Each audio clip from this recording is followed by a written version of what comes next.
अस्सलाम वालेकुम दोस्तों अल्लाह जिसे इज़्ज़त दे उसे कोई भी ज़लील नहीं कर सकता।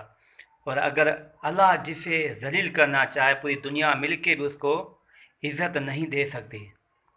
पाकिस्तान के साथ जो हुआ वर्ल्ड कप में, जो टीम इस वर्ल्ड कप से सबसे पहले बाहर जा रही थी वही टीम आज सबसे पहले वर्ल्ड कप फाइनल में आ गई है। जी हाँ, अब इंग्लैंड हो या इंडिया हो अपनी कमर कस लो।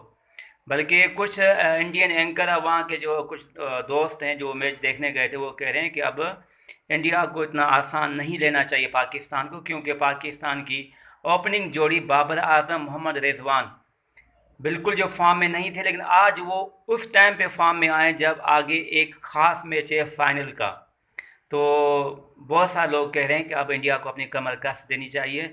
साउथ अफ्रीका से जो इंडिया मैच हारा था एक बच्चों वाली फील्डिंग करके, तो अल्लाह ना करे कि उसका नतीजा भुगतना पड़े।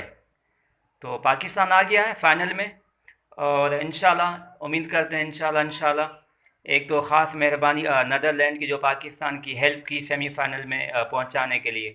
फिर यहाँ से पाकिस्तान जो जिस तरीके से आगे आया फाइनल के लिए, तो अब दोस्तों होशियार हो जाएं।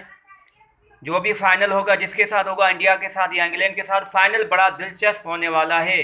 क्योंकि अब पाकिस्तान बिल्कुल एक ख़ास मौके पे आके ने खुद को संभाल लिया। पाकिस्तान का जो मिडल ऑर्डर का मसला था, अब मोहम्मद हारिस भी अच्छी जो आए हैं वो भी अच्छी बैटिंग करें। शान मसूद भी अब थोड़ा एग्रेसिव होके खेल रहे हैं, और इफ्तिखार चाचू, शान मसूद, शादाब, रिजवान।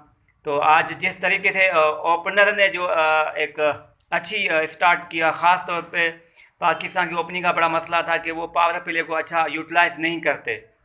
लेकिन आज पावर प्ले में जिस तरीके बाबर आजम मोहम्मद रिजवान खेलें, क्योंकि अब बाबर आजम भी, मैंने पिछले वीडियो में कहा था कल के बाबर आजम अब जो थोड़ा तगड़ा खेलेंगे, क्योंकि उनको पता है कि अब मेरी पीछे जो मिडिल ऑर्डर जो है वो बैटिंग कर रही है, वो फॉर्म में है, तो मुझे अब डरने की ज़रूरत नहीं है। और यही वजह थी कि आज उसने जो फॉर्म अच्छी बैटिंग की और 50 बना के गए, 50 कुछ प्लस। तो इंशाल्लाह आई होप कि एक फ़ाइनल अच्छा होगा, जिसके साथ हो अच्छा फ़ाइनल हो, जो भी आए इंशाल्लाह अच्छा है।